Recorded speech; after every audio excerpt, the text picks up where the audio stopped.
অভিভাবক পিতামাতার দায়িত্ব হচ্ছে অধীনস্থ যারা আছে তাদেরকে জাহান্নাম থেকে বাঁচাবার চেষ্টা করা।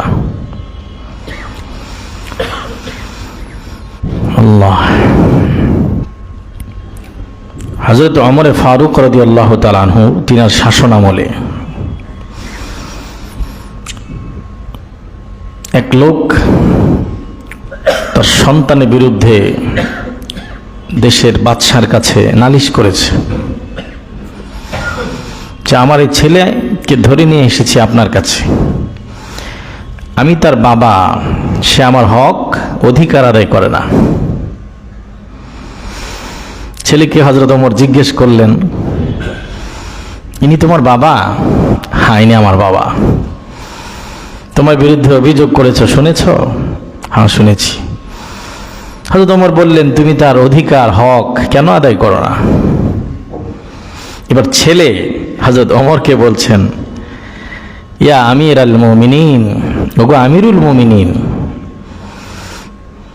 আপনার কাছে আমার বাবা আমার বিরুদ্ধে নালিশ করেছে, ঠিক আছে, আমার বাবাকে জিজ্ঞেস করেন তো, আমি যখন ছোট্ট ছিলাম তখন থেকে আমার আব্বা সন্তানের প্রতি যে দায়িত্ব আর কর্তব্য সেগুলো কি আমার আব্বা আদায় করেছে কিনা একটু জিজ্ঞেস করেন।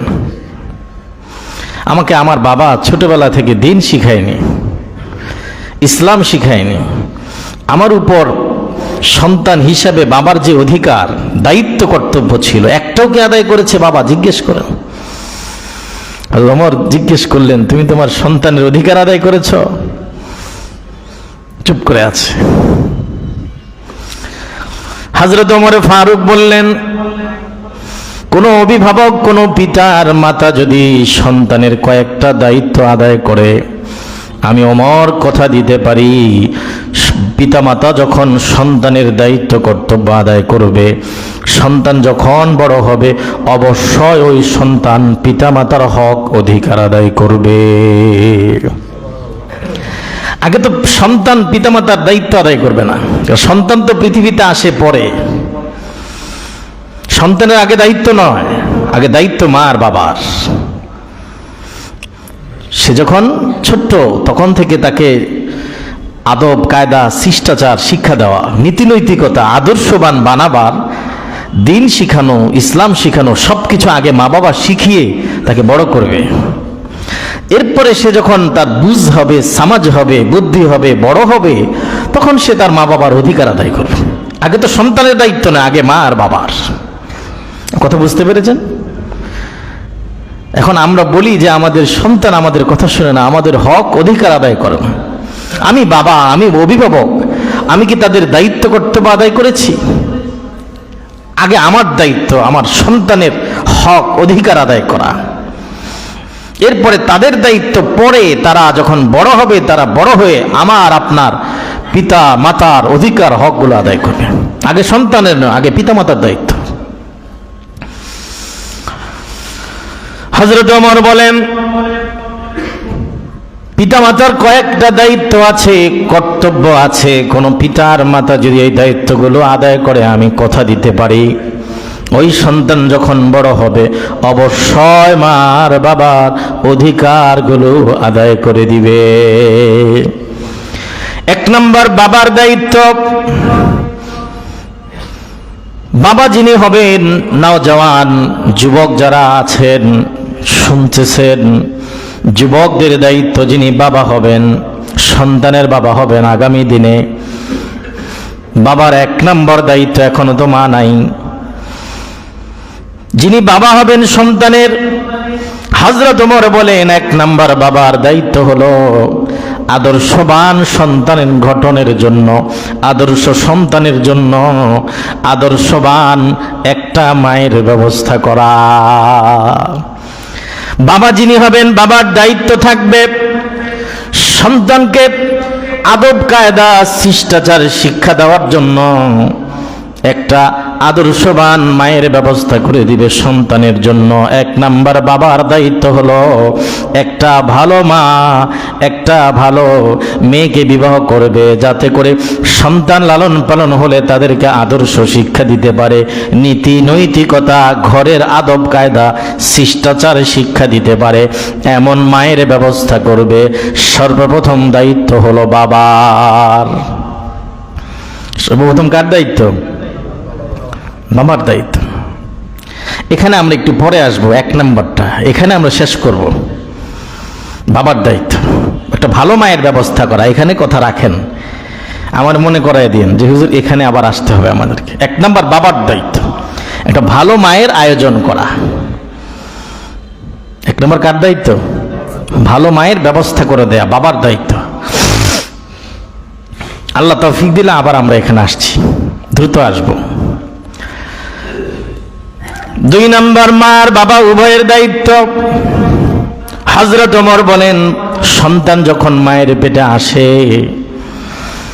মা তার পেট পিঠ ঢেকে রাখবে, পর্দা করবে, তাহলে বাচ্চাটা মেধাবী হবে, জেহান জাকাওয়াত ভালো হবে। মা যদি বেহার মতো বেপর্দায় যদি রাস্তায় রাস্তায় ঘুরে, তার ব্রেন দিমাগ আকল নষ্ট হবে, মেধাহীন হবে বাচ্চা। সন্তান যখন মায়ের পেট থেকে পৃথিবীতে আসলো,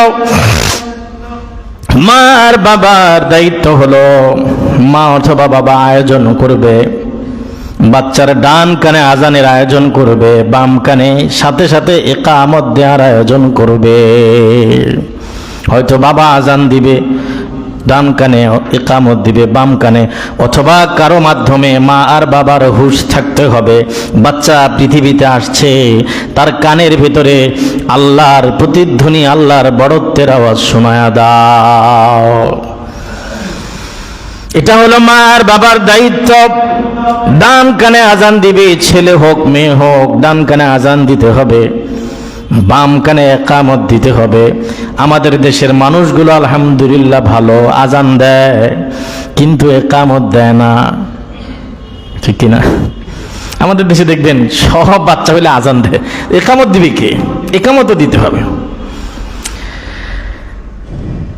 আজান কেন দেয়া হয়, ইকামত কেন দেয়া হয়?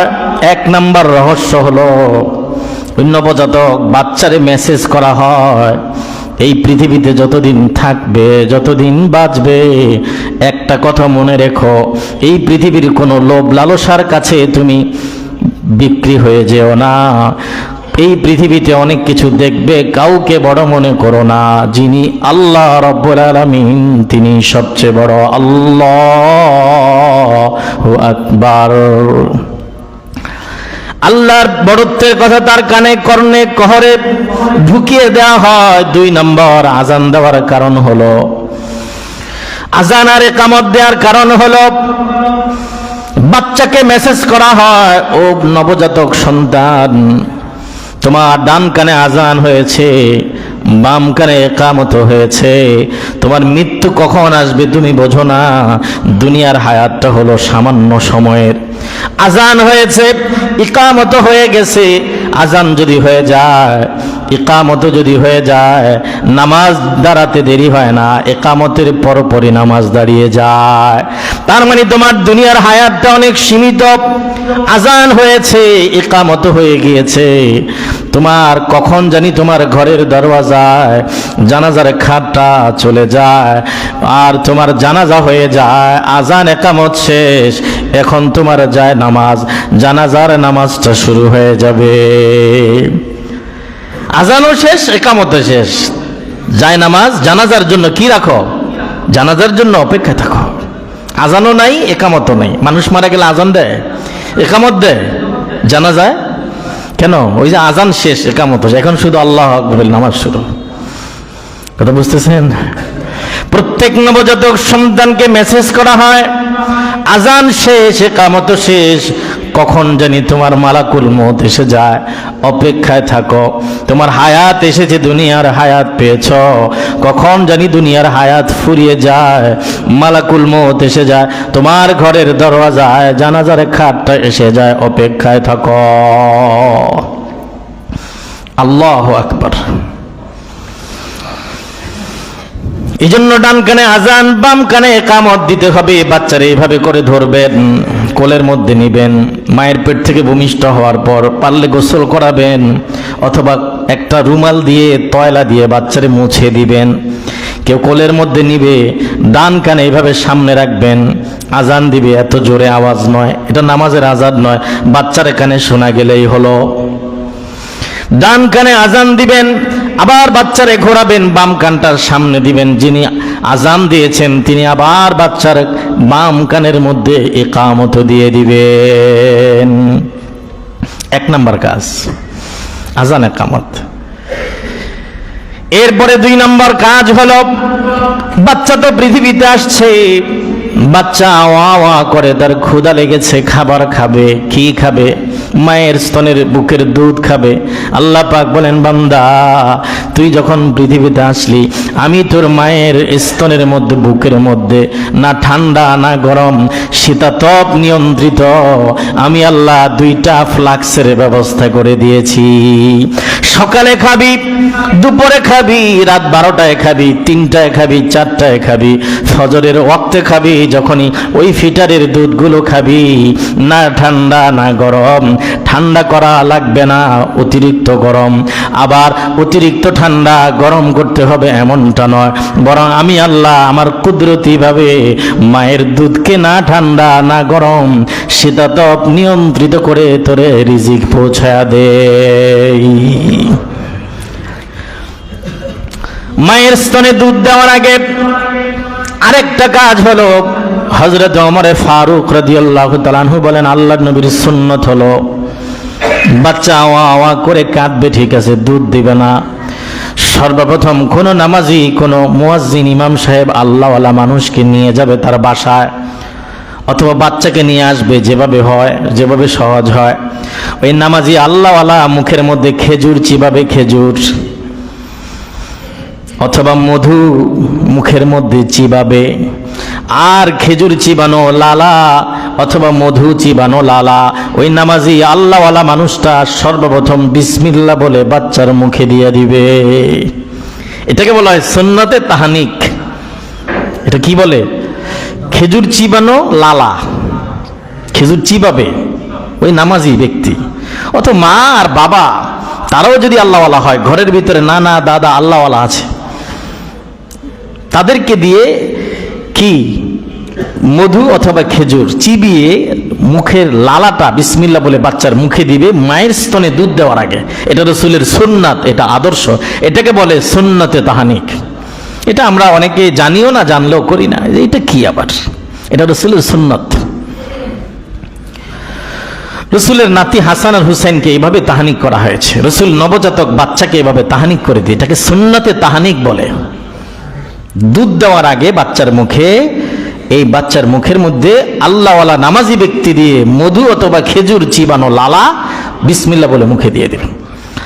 মুজাদ্দিদুল মিল্লাত শাহ আশরাফ আলী থানভী রাহমাতুল্লাহ আলাইহি বলেন, মায়ের স্তনের বুকের দুধ খাওয়ার আগে কেউ যদি বাচ্চার মুখে সুন্নত তাহানিক করায়, ডান কানে আজান বাম কানে যদি ইকামত দেওয়া হয়, আশরাফ আলী থানভী রাহমাতুল্লাহ আলাইহি মালফুজাতে লিখেছেন, ওই বাচ্চা কখনোই আল্লাহর বিরুদ্ধে, রাসূলের বিরুদ্ধে, কোরআন ইসলামের বিরুদ্ধে অবস্থান নিবে না।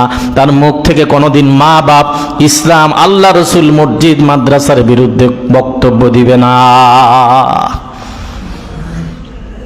আজকে দেখা যায় মুসলমানের ঘরে জন্ম, ইসলাম বিদ্বেষী কাজ করছে। মুসলমানের সন্তান আল্লাহর বিরুদ্ধে, রাসূলের বিরুদ্ধে, ইসলামের বিরুদ্ধে, মোল্লা মৌলবীদের বিরুদ্ধে বলছে। কেন?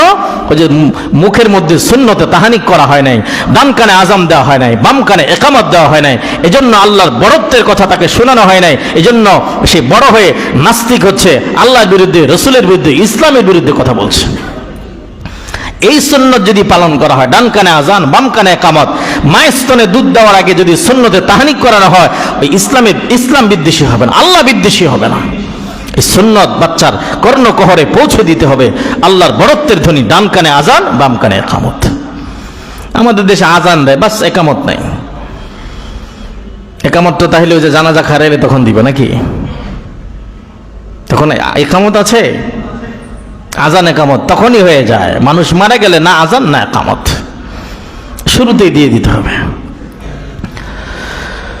এরপরে হযরত ওমর বলেন, পিতামাতার দায়িত্ব হলো 7 দিনের দিন তার সম্ভব হলে চুলগুলো ফেলে দিবে। রাসূলের সুন্নাত, ছেলে হোক মেয়ে হোক চুলগুলো ফেলে দিবে, আর চুলগুলো এক পাল্লায় দিবে, আর এক পাল্লায় স্বর্ণ দিবে। কি দিবে? এক পাল্লায় শুকনা চুল, ভিজা চুল না, শুকায়া এক পাল্লায় দিবে, হালকা না এগুলো, সামান্য একটু স্বর্ণ দিয়ে দিবে, মেপে স্বর্ণ অথবা স্বর্ণের মূল্য আল্লাহ রাস্তায় খরচ করে দিবে, দান করে দিবে, গরিব দুঃখীকে দিয়ে দিবে। তাহলে এই বাচ্চাকে আল্লাহ তাআলা বিপদ থেকে বাঁচায় দিবে, রোগ বালা মুসিবত থেকে হেফাজত। স্বর্ণ দেওয়ার এবিলিটি নাই, রূপ্যর দাম তো স্বর্ণের চাইতে কম। আর চুলগুলো একদম পাতলা না, শুকিয়ে ছোট বাচ্চার চুল, এক পাল্লায় দিলেন আর এক পাল্লায় রূপ্য দিলেন, 200-300 টাকা আসবে, বেশি আসবে না। রূপ্য যদি দেন, রূপার টাকাটা আল্লাহ রাস্তা দান করে দিবেন, তাহলে বাচ্চাকে বিপদ বালা মুসিবত থেকে আল্লাহ হেফাজত করবেন। এটা সুন্নাত, দিতে হবে এমনটা না, করলে ভালো। চুল ফেলে 7 দিনের দিন এটা যদি করেন সুন্নাত। এরপর আরেকটা আছে, 7 দিনের দিন আকিকা করবেন। কি করবেন? আকিকা, নাম রাখবেন। 7 দিনের দিন আপনি পারলেন না, মুস্তাহাব, তাহলে 14 দিনের দিন করেন। 14 দিনের দিন পারলেন না নাম রাখতে, আকিকা করতে, তাহলে 21 দিনের দিন, বুঝতেছেন? অথবা এই কোনো দিনে আপনার সম্ভব হয় না, তাহলে আপনার যেদিন সুবিধা এই দিন আকিকা করে ফেলেন।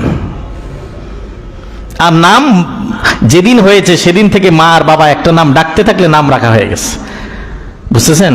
আমরা তো আমাদের দেশে সিস্টেম হুজুর দিয়ে দোয়া করায়, ঠিক আছে, বাচ্চাকে জানে বিপদ মুসিবত থেকে বাঁচায়, সেটা ভিন্ন কথা, কিন্তু নাম রাখে কিন্তু ঘরে মা আর বাবা যেটা ডাকবে সেটাই রাখা হয়ে গেছে, বুঝতেছেন? ডাকলে রাখা হয়ে যায়, এটা একটা ফর্মালিটি বাচ্চার জন্য দোয়া করা। নাম তো আপনারা যখন সিলেক্ট করেছেন তখনই নাম হয়ে গেছে। তবে নাম কোনো বিজ্ঞ আলেমের সাথে পরামর্শ করে নাম রাখবেন, কারণ আমরা নাম রাখতে অনেক সময় ভুল করি। অর্থ ঠিক আছে, কিন্তু দেখা যায় শাহরিয়ার একজনের নাম, তার বাবার নাম আরেকটা, কিন্তু সে লিখছে শাহরিয়ার বিন আব্দুল্লাহ, মানে আব্দুল্লাহর ছেলে, তার বাবার নাম আব্দুল্লাহ না। ওই যে বিন অর্থ কি এটা বুঝে না, মানে অনেকে বিন লাগিয়েছে সেও লাগাই দিছে, বুঝেন না? আমার নাম কমারুল হাসান, আমার বাবার নাম কাসেম, এই জন্য আমি বিন কাসেম লাগিয়েছি। কামরুল হাসান তো অনেক আছে, বাবার পরিচয় তুলে ধরেছি। আপনার বাবার নাম যেটা সেটা হবে বিন লাগালে, অথবা ইবনুন, কিন্তু বাবার নাম হলো একটা, সে ইবনুন লিখে আরেকটা লাগাই দিছে। আমি কি, উনি কি আপনার বাবা? কয় না। তো এটা লাগালে সবাই বিন লাগায়, আমিও লাগাইছি, বুঝলেন না কথা? নাম নির্বাচনের সময় মুহাক্কিক বিজ্ঞ আলেমের সাথে পরামর্শ করে নাম রাখবেন। 7 দিন, 14 দিন, 21 দিনের সময় আকিকা করবেন, অথবা এই দিনগুলোতে আপনি পারলেন না, যে কোনো দিন আপনি আকিকা করবেন। ছেলে হলে 2টো ছাগল বকরি, মেয়ে হলে একটা, আকিকা। কথা বুঝতে পেরেছেন? অথবা গরু মহিষ এগুলোর মধ্যে 2 শরিক দিয়ে দিলে হবে, 2 ভাগ, ছেলে হলে, মেয়ে হলে 1 ভাগ, আকিকা আদায় হয়ে যাবে। আল্লাহু আকবার। কথা বুঝতে পেরেছেন? আকিকা করা মুস্তাহাব। আকিকার সময় আকিকার গোশত, আকিকার দাওয়াত সবাই খেতে পারে, আত্মীয় গরিব দুঃখী সবাই, মসজিদের খরচের জন্য সকলে মুক্ত হস্তে দান করি, সবাই আকিকার গোশত খেতে পারে, আকিকার অনুষ্ঠানও করা যায়। কথা বুঝতে পেরেছেন?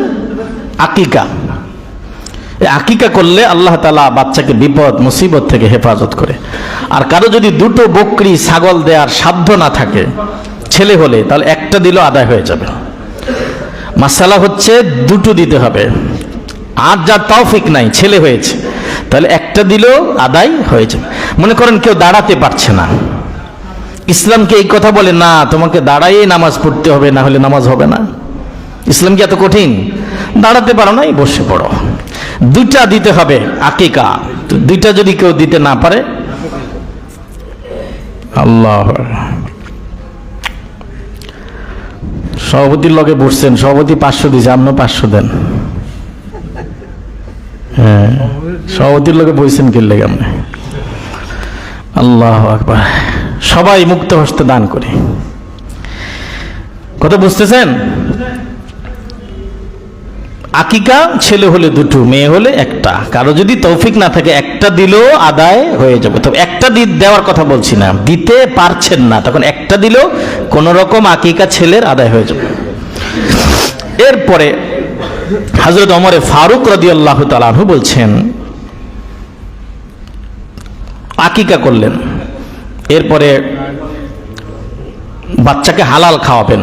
এটা পিতামাতার দায়িত্ব, সব সময় বাচ্চার মুখে হালাল খাবারটা দিবেন, হারাম খাবার নয়। কি খাবার? হালাল খাবার। এটা পিতামাতার দায়িত্ব, বাচ্চাকে হালাল খাওয়ানো। তারপরে বাচ্চার যখন মুখ ফুটে, বাচ্চা কথা বলা শুরু করেছে, আমরা তো শিখে দাদা বলো, দাদা, বাবা, মা বলো। বাইহাকির বর্ণনায় আল্লাহ নবী বলেন, ইফতাহু আলা সিবিয়ানিকুম আউয়ালা কালিমাতিন বিলা ইলাহা ইল্লাল্লাহ। আল্লাহ নবী বলেন, তোমাদের বাচ্চাদের যখন মুখ ফুটে, তারা যখন কথা বলা শুরু করে, ইফতাহু আলা সিবিয়ানিকুম আউয়ালা কালিমাতিন বিলা ইলাহা ইল্লাল্লাহ। বাচ্চার মুখ ফুটলে তারে দাদা, বাবা, নানা, মা শিখায় না। বাবা বললে বাবার কলিজা ঠান্ডা হয়, মা যদি ডাকে মায়ের কলিজা শীতল হয়, দাদা, দাদি, নানা, নানি বললে তাদের কলিজা ঠান্ডা হয়। আল্লাহ নবী বলেন, বাচ্চাকে সর্বপ্রথম আল্লাহ আল্লাহ শিখাও। বাচ্চা যদি আল্লাহর নাম বলে, আল্লাহর আরশ পর্যন্ত খুশি হয়ে যায়। ইফতাহু আলা সিবিয়ানিকুম আউয়ালা কালিমাতিন বিলা ইলাহা ইল্লাল্লাহ। সর্বপ্রথম বাচ্চার মুখ ফুটলে কি শিখাবেন? লা ইলাহা ইল্লাল্লাহ, অথবা আল্লাহ আল্লাহ শিখাবেন। দাদা বইল না, দাদা পরে বলতে পারো, আগে আল্লাহ আল্লাহ, এটা রাসূলের শিক্ষা। এরপর বাচ্চাকে পিতামাতার দায়িত্ব হলো দ্বীন শিখানো, কোরআন শিখানো। কি শিখাবেন? মা বাবার সবচেয়ে গুরুত্বপূর্ণ দায়িত্ব হলো সন্তানকে কোরআন শিখানো, নামাজ শিখানো। যে মা বাবা বাচ্চাকে দ্বীন শিখালো, ইসলাম শিখালো, কোরআনটা শিখিয়ে দিল, সে প্রকৃতপক্ষে সন্তানের দায়িত্বটা আদায় করেছে। আলহামদুলিল্লাহ। সন্তানকে কি শিখাবেন? এই যে পিতামাতার দায়িত্বের কথা বলছিলাম, দ্বীন শিখানো, নামাজ শিখিয়ে দিবেন, তাকে মাসালা মাসাইল শিখাবেন, কোরআনটা শুদ্ধ করিয়ে দিবেন। এটা পিতামাতার সবচাইতে গুরুত্বপূর্ণ দায়িত্ব। আমরা তো মনে করি 3 বেলা খাবার আর 2 ঈদে কাপড় চোপড়, মাঝে মধ্যে জুতা স্যান্ডেল ছিঁড়ে গেলে কিনে দিব, এটাই বাবার দায়িত্ব। ইসলাম বলে একজন বাবা, একজন মায়ের সবচাইতে বড় দায়িত্ব সন্তানকে দ্বীনটা শিখিয়ে দেওয়া, ইসলাম বুঝিয়ে দেওয়া, কোরআন শিখিয়ে দেওয়া, নামাজটা শিখিয়ে দেওয়া, আল্লাহ আল্লাহ রসুলকে চিনিয়ে দেওয়া। এটা পিতামাতার সবচাইতে বড় দায়িত্ব। এটা যারা করবে তারা প্রকৃত মা আর বাবা। এটা যারা করতে ব্যর্থ তারা কখনোই প্রকৃত মা আর বাবা নয়। কারণ মা বাবার সর্বপ্রথম গুরুত্বপূর্ণ দায়িত্ব হলো সন্তানের প্রতি তাকে আল্লাহ চিনিয়ে দেওয়া, রসুল চিনিয়ে দেওয়া, কোরআন শিখিয়ে দেওয়া, নামাজ শিখিয়ে দেওয়া। এটা পিতামাতার 1 নম্বরের দায়িত্ব। আমার ভাইয়েরা, মুরব্বীরা, যুবকেরা, হযরত ওমর ফারুক রাদিয়াল্লাহু তাআলা আনহু বলছেন, এগুলো হলো পিতামাতার দায়িত্ব। কোন মার বাবা যদি এই দায়িত্বগুলো আদায় করে, আমি কথা দিলাম সন্তান যখন বড় হবে অবশ্যই মার বাবার হক অধিকার আদায় করবে। 1 নম্বরে ফিরে আসি, মনে আছে আপনাদের? সময় বেশি একটা নাই, দেখি বলা যায় কিনা, কতক্ষণ বলা যায়। 1 নম্বর, হযরত ওমর বলেন বাবার দায়িত্ব। বাবা যিনি হবেন, 1 নম্বর বাবার দায়িত্ব হলো বাবা একজন আদর্শবান মায়ের ব্যবস্থা করবে সন্তানের জন্য। কারণ মা ভালো হলে সন্তান ভালো হবে। গাছ যদি ভালো হয় ফল ভালো হবে, গাভী ভালো হলে ভালো দুধ দিবে। আর গাছই যদি মরে যায় তাহলে ফল ধরবে না এখানে। আর যদি মা ভালো হয় সন্তান ভালো হবে। এই জন্য হযরত ওমর বলেন যিনি বাবা হবেন, বাবা হওয়ার আগেই, বিয়ে করার আগেই একটা যুবকের স্বপ্ন হবে আমার ছেলে মেয়ে আল্লাহ দিবেন পৃথিবীতে, তাদেরকে মানুষ করবার জন্য, এই বাচ্চাদের জন্য তাদের একটা ভালো মায়ের আয়োজন করা, ব্যবস্থা করা, এটা বাবার দায়িত্ব। আদর্শবান মা, আমাকে একটা ভালো মা দাও, আমি একটা ভালো জাতি উপহার দেব। মা কারখানা, মানুষ তৈরির ফ্যাক্টরির নাম মা। এই ফ্যাক্টরিতে নবী রাসূলরা তৈরি হয়েছেন, যুগে যুগে মনীষীরা তৈরি হয়েছেন, যুগ শ্রেষ্ঠ মানুষ তৈরি হয়েছেন মায়ের পেটে। মা ফ্যাক্টরি যদি এলোমেলো থাকে, নাট একটা খোলা, তারপরে ফর্মা যদি নষ্ট হয়ে যায়, মেশিনের গন্ডগোল থাকে, তাহলে ফর্মা অনুযায়ী প্লেটটা বের হয় না, সাবানটা ফর্মার বাইরে গিয়ে বাঁকা হয়ে যায়। এই মায়ের মধ্যে যদি ফ্যাক্টরি, মানুষ তৈরির কারখানা, এখানে যদি এলোমেলো থাকে তো বাচ্চা এলোমেলো হবে। আল্লাহ বোঝার তৌফিক দান করেন। বুখারীর বর্ণনায়, মুসলিমের বর্ণনায়, মিশকাত শরীফের হাদিস জিলদে সানি, মিশকাত জিলদে সানিতে হাদিসটা এসেছে। বুখারীর বর্ণনায়, মুসলিম শরীফে এসেছে, বুখারীতে এসেছে। হযরত আবু হুরায়রা রাদিয়াল্লাহু তাআলা আনহু হাদিসটি বর্ণনা করেছেন। আন আবি হুরায়রা রাদিয়াল্লাহু তাআলা আনহু قال, হযরত আবু হুরায়রা বলেন, قال النبي صلى الله عليه وسلم তুনকাহুল মারআতু লিআরবাইন, তোমরা চারটি জিনিস দেখে বিবাহ করো। কয়টা জিনিস? কয়টা জিনিস? চারটা জিনিস দেখে বিবাহ করো। বিবাহের সময় চারটা জিনিস দেখবেন। লিমালিহা, তোমরা তোমাদের মাল সম্পদ, ছেলেকে বিবাহ করাবে, মেয়ের বাবার সম্পদ আছে কিনা তারে তোমরা দেখো। লিমালিহা, সম্পদ আছে কিনা সেটা দেখো, অসুবিধা নাই। ওয়ালি হাসাবিহা, আর তোমরা তোমাদের ছেলেকে যখন বিবাহ করাবে, ছেলেরা যখন বিবাহ করবে, মেয়ের বংশ আছে কিনা, ভালো কিনা সেটা দেখো। ওয়ালি জামালিহা, মেয়েটা সুন্দরী পরমা রূপসী কিনা সেটাও দেখো, সেটাও দেখো, অসুবিধা নাই। মেয়ের বাবার সম্পদ আছে কিনা এটা দেখতে শরীয়ত নিষেধ করে নাই। মেয়ের বংশমর্যাদা ভালো কিনা এটা দেখতে রাসূল শরীয়ত নিষেধ করেনি। মেয়ের বাবার টাকা পয়সা আছে কিনা এটা দেখতে নিষেধ করা হয়নি। মেয়ের সৌন্দর্য দেখতে নিষেধ করা হয় না, সুন্দর দেখে করো, অসুবিধা নেই। এরপরে আল্লাহ নবী বললেন, ওয়ালি মালিহা ওয়ালি হাসাবিহা ওয়ালি জামালিহা ওয়ালি দীনিহা, 4 নাম্বার বললেন মেয়ের মাঝে দিনদারি আছে কিনা সেটাও দেখো। ফাজফার বিযাতিদ দ্বীন, দিনদারিকে প্রাধান্য দাও। তারিবাত ইয়াদাক, যদি মেয়ের বাবার শুধু টাকা দেখে, মেয়ের বংশ দেখে, মেয়ের রূপ আর সৌন্দর্য দেখে তুমি যদি বিয়ে করো, আর দিনদারিকে যদি না দেখো, নবীজি বলেন তুমি ধ্বংস, তোমার পরিবার ধ্বংস, তোমার ফ্যামিলি ধ্বংস, সেই ফ্যামিলিতে পরিবারে সুখ শান্তি থাকবে না, ধ্বংস হবে তুমি। ও যুবক ভাই যারা বিয়ে করেন নাই অথবা বিয়ে করে ফেলেছেন, বদ্দিন, তাকে দিন শিখান। আর বিয়ে করেন নাই, দিনদারিকে দেখেন। কি দেখবো? দিনদারি। ফাজফার বিযাতিদ দ্বীন,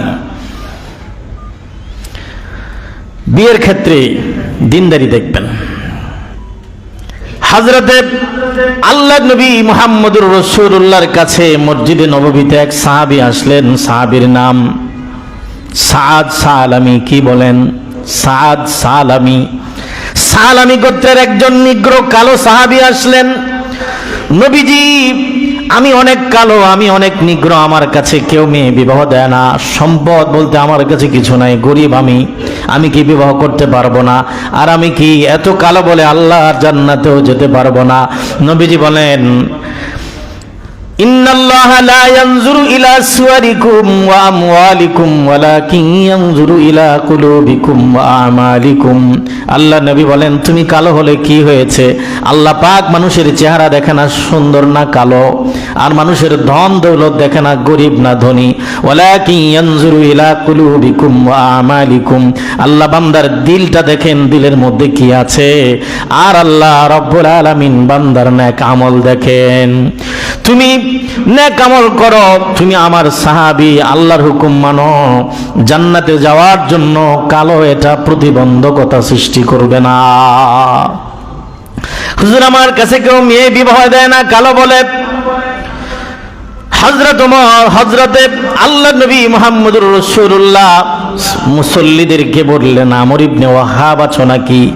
সাহাবারা বললেন, আমর ইবনে ওয়াহাব তো আজকে মসজিদে আসে নাই। মদিনার সবচাইতে শিল্পপতি চৌধুরী বংশের মানুষ আমর ইবনে ওয়াহাব। বললেন, যাও সাদ সালামি, তার একটা পরমা সুন্দরী রূপসী মেয়ে আছে, আমি শুনেছি। আমি নবী বিবাহের প্রস্তাব দিলাম, তার মেয়েকে তুমি বিবাহ করো। লম্বা কথা, তার বাড়ির দরজায় গেলেন, টোকা দিলেন, নক করলেন, বললেন, আমি সাদ সালামি এসেছি, আল্লাহ নবী আমাকে প্রস্তাব দিয়ে পাঠিয়েছেন, আপনার একটা মেয়ে আছে, আপনার মেয়েকে আমার কাছে যদি বিবাহ দিতেন।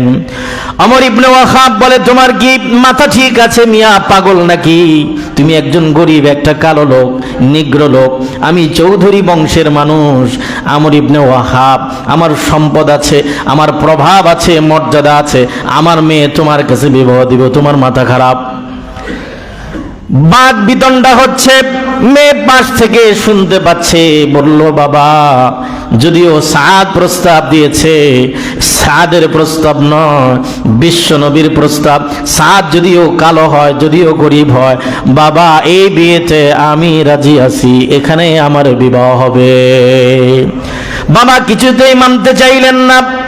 হযরতে সাদ সালামি মসজিদে নববীতে চলে গেলেন। কিছুক্ষণ পর আমর ইবনে ওয়াহাব আসলো, এসে বললেন, নবীজি আমার ভুল হয়েছে, আমাকে মাফ করেন।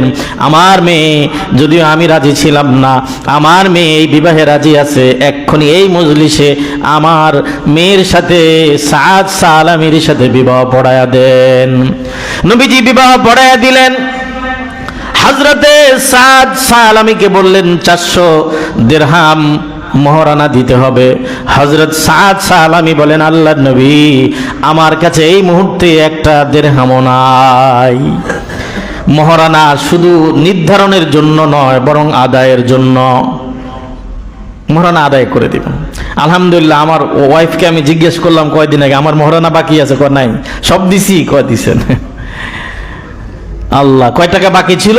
কিছুদিন আগে উমরা করায় দিছি। আমি বলছি, তোমার টাকা দিয়ে তুমি উমরায় যাও, আর পাইবা? কয় না। আল্লাহু আকবার। এটা নির্ধারণের জন্য, এটা আদায় করার জন্য। বিভিন্ন সময় সে বলেছে চেইন কিনে দিতে, আংটি কিনে দিতে, আমি কিনে দিছি। আমার ওই এখান থেকে কিনে দিতে দিতে আমার মহারানা শেষ। আমি বললাম, আমি যে কোথাও বলতে পারবো এই কথা বয়ানে? বলতে পারবেন? বুঝেন না কথা? কারণ আমি বললাম, বউ যদি আবার কয়না দেন নাই, তাহলে বিপদ আছে না? আপনারা কবেন হুজুর ওয়াজ করে একটা কথা কইছে মিথ্যা, ঝামেলা আছে না নাই? হ্যাঁ, আমল করতে হবে। বয়ান যারা করব, কথা বলবো, আমল করব, নির্ধারণ নয়, এটা আদায়ের জন্য। 400 দিরহাম নির্ধারণ করা হলো। কয়শো দিরহাম?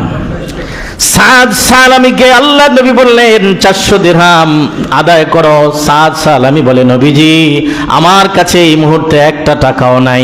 বলে, আব্দুর রহমান ইবনে আউফের কাছে যাও, ধনী সাহাবী, আলীর কাছে যাও, উসমানে গনির কাছে যাও, 200 দিরহাম করে নিবে। 400 দিরহাম মহারানা দিবে, আর 200 দিরহাম বিবাহের মধ্যে খরচ করবে। তাদের কাছ থেকে টাকা আনা হলো 600 দিরহাম। আমি আগেই বলছি, লম্বা কথা, হাতে সময় নাই। টাকা নিয়ে আসছে, এরপরে বাজার করতেছে, বিবাহের সরঞ্জাম কিনেছে।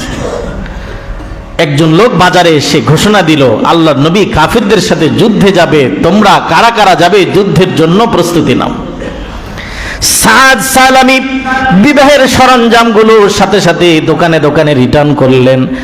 আর তরবারি কিনেছেন, ঘোড়া কিনেছেন, শিরস্ত্রাণ কিনেছেন, মাথা ঢাকার হেলমেট কিনেছেন, লোহার হেলমেট, তারপরে তিনি ঢাল কিনেছেন। আর আল্লাহ নবী সাহাবায়ে কেরামদেরকে যুদ্ধের ময়দানের জন্য প্রস্তুত করেছেন। কাফিরদের সাথে যুদ্ধ হবে, ইসলাম বিদ্বেষীদের সাথে, ইসলামের দুশমনদের সাথে যুদ্ধ হবে। সেই যুদ্ধের সারিতে হযরতে সাদ সালামি তার দাঁড়ায় গেছে। যুদ্ধ শুরু হয়ে গেল। সাদ সালামির বুকের মধ্যে একটা তীর এসে নিক্ষেপ হলো, জমিনে পড়ে গেল। নবীজি তার হেলমেটটা খুললেন, এটাকে দেখলেন সাদ তীরটা খুললেন, বললেন সাদ তুমি তো শ্বশুর বাড়িতে যাওয়ার কথা, যুদ্ধের ময়দানে কেন আসলা? সাদ সালামি বললেন, ওগো আল্লাহর নবী, আমার স্ত্রী সম্পদ, আমার জান মাল সব কিছুরই চাইতে আল্লাহর নবীকে বেশি ভালোবাসি। আল্লাহর নবী সাহাবায়ে কেরামদেরকে নিয়ে একাই যুদ্ধের ময়দানে কাফিরদের সাথে লড়বে, আমি শ্বশুর বাড়িতে আনন্দ করব, কখনো হতে পারে না। আল্লাহর নবী বললেন, সাদ যদি তাই হয়, তুমি যদি এই যুদ্ধে শহীদ হয়ে যাও, আমি বললাম আল্লাহর জান্নাতের মেহমান হয়ে যাবা। সাদ সালামির জোশ এসে গেল। সাদ সালামি যুদ্ধের ময়দানে আবার অবতীর্ণ হলেন, অনেকগুলো কাফেরকে দুনিয়া থেকে বিদায় করলেন। শেষ পর্যন্ত সাদ সালামিও দুনিয়া থেকে বিদায় হয়ে গেলেন। আল্লাহর নবী সাদ সালামিকে দেখে বললেন, আমার সাদ সালামি ইতিপূর্বে আল্লাহর হাউজে পৌঁছে গেছে। আবু লুবাবা ইবনে মুনজির বললেন, সাদ সালামি হাউজে পৌঁছে গেছে মানে কি? নবীজি বললেন, আমার সাদের রুটা বেরিয়ে গেছে, ইতিমধ্যে হাউজে কাউসারের পানি আল্লাহর ফেরেশতারা তারে পান করাচ্ছে। যারা ইসলামের জন্য, আল্লাহর দ্বীন আল্লাহর জমিনে কায়েম করবার জন্য যারা শহীদ হয়, দেশের জন্য, দেশের স্বাধীনতাকে রক্ষা করার জন্য যারা জীবন দেয়, এরা মরে না, এরা জীবিত, এদেরকে আল্লাহ জান্নাতের মধ্যে রিজিক দেন। সূরা বাকারা 154 নম্বর আয়াত আমার আল্লাহ বলেন, ولا تقولوا لمن يقتل في سبيل الله أموات بل أحياء ولكن لا تشعرون। আল্লাহ পাক বলেন, ইমানদারেরা যারা দেশের জন্য, ইসলামের জন্য শহীদ হয়ে যায়, শহীদদেরকে তোমরা মৃত বলো না, এরা জীবিত, এদেরকে আমি আল্লাহ জান্নাতে রিজিক পৌঁছা দেই। সাদ সালামি হাউজে কাউসারের পানি পান করছেন। আবু লুবাবা ইবনে মুনজির বললেন, হুজুর বুঝলাম কথাটা, তিনটা বিষয় লক্ষ্য করেছি। সাদের লাশ দেখে আপনি সর্বপ্রথম কেঁদেছেন, একটু পরে হেসেছেন, আবার 3 নম্বরে আমি প্রত্যক্ষ করেছি সাদের চেহারা থেকে আপনি মুখ সরিয়ে নিয়েছেন, কারণ কি?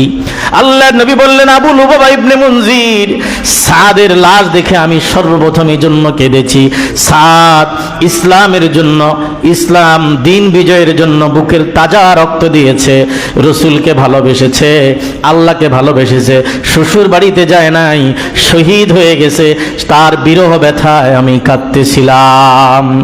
একটু পরে আমি হেসেছিলাম, এই জন্য আমি দেখতেছিলাম সাদের জন্য আল্লাহ রব্বুল আলামিন পরকালে যেই জান্নাতটা রেখেছেন, সেই জান্নাত ইতিপূর্বে আল্লাহ পাক আমার চোখের সামনে তুলে ধরেছেন। সাদ যদিও শহীদ হয়, সাথে সাথে আল্লাহর জান্নাতের মেহমান হয়ে গেছে, তার জান্নাত আমার চোখের সামনে আল্লাহ পাক ফেরেশতা দিয়ে তুলে ধরেছেন, তার জান্নাত দেখে আমি হাসতেছিলাম।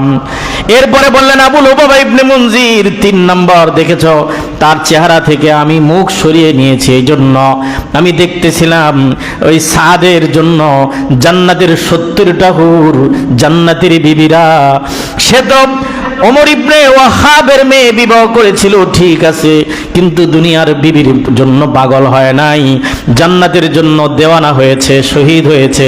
জান্নাতের 70টা হুর আর বিবি রেশমি কাপড়ে পরে তারা তাকে রিসিভ করার জন্য আসতেছিল, আর তারা এত জোরে আসতেছিল, তাদের কাপড়গুলো গিরার উপরে উঠে যাচ্ছিল, উপরের দিকে উঠে যাচ্ছিল। লজ্জায় তাদেরকে দেখে আমি চেহারাটা সরিয়ে নিয়েছিলাম।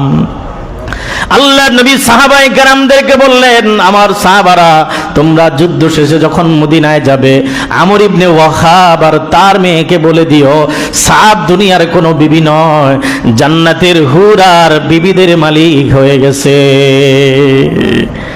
তুনকাহুল মারআতু লিআরবাইন লিমালিহা ওয়া লিহাসাবিহা ওয়া লিজামালিহা ওয়া লিদীনিহা ফাদফার বিযাতিদ্দীন। বিবাহের সময় কালো, ধলা, গরিব এটা দেখো না, দিনদারি দেখো, মেয়ে সুখে থাকবে, এটা বাবার দায়িত্ব। একজন মা, মায়ের জন্য ভালো সন্তানের জন্য একটা ভালো মায়ের ব্যবস্থা করে দেবে। অগোছালো কিছু কথা ছিল, তাড়াহুড়া করে বলেছি। আল্লাহ তাআলা দ্বীনের জন্য, ইসলামের জন্য, দেশের জন্য, সর্ব অবস্থায় আমাদেরকে দেশ রক্ষার জন্য, ইসলাম রক্ষার জন্য আমাদেরকে ঐক্যবদ্ধ থাকার তৌফিক দান করেন। আমাদের অভিভাবক, আমরা অভিভাবক হিসাবে আমাদের অধীনস্থ আমাদের সন্তানদের অধিকারগুলো আদায় করার জন্য আমরা সচেষ্ট থাকি, বাচ্চাদেরকে দিন শিখাই, কোরআন শিখাই। এরপরে আমার সন্তান নুরানি পড়ার পরে কলেজ ভার্সিটিতে পড়বে, অসুবিধা নাই। আমরা যারা কবলাল জুমা পড়িনি 4 রাকাত কবলাল জুমা পড়ি।